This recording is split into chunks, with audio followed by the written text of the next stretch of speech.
Ya leo tunatoa taarifa kuhusiana na kukamatwa kwa mwanamke aitwaye Diana Edward Bundala.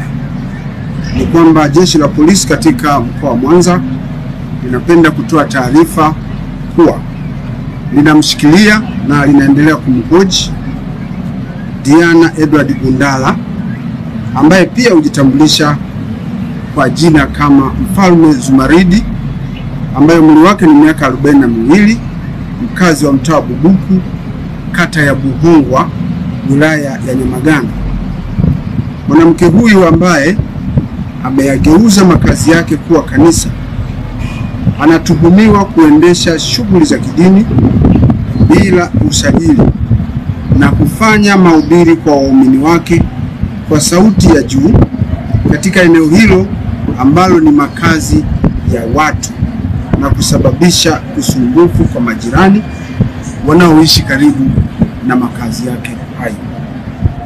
Aidha, mwanamke huyo anahojiwa na jeshi la polisi kuhusiana na taarifa ambayo inaendelea kusambaa katika mitandao ya kijamii ikimuonesha mwanamke huyo kwenye picha ya mjongeo akiwa na kundi la watoto wenye umri mdogo wa jinsia ya kike na ya kiume, huku akiwaeleza kuwa yeye ndiye Mungu wao ambaye ana uwezo wa kuwatenganisha na kifo.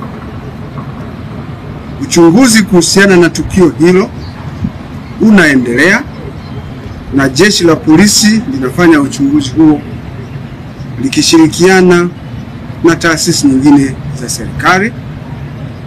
Na wakati uchunguzi unaendelea, jeshi la polisi linaomba wananchi wenye taarifa mbalimbali zinazoweza kusaidia uchunguzi wetu ziweze kufikisha kwa jeshi la polisi ili ziweze kufanyiwa kazi. Uchunguzi kuhusiana na tukio hilo utakapokuwa umekamilika, hatua za kisheria zinazostahili zitaweza kuchukuliwa dhidi ya mwanamke huyu. Jeshi la polisi katika mkoa wa Mwanza, wakati linaendelea na uchunguzi kuhusiana na taarifa hizi, tunawaomba wananchi wawe na utulivu na kutupatia nafasi ya kuyafanyia uchunguzi haya. Mwanamke huyo ameshikiliwa na jeshi la polisi kama ambavyo nimesema,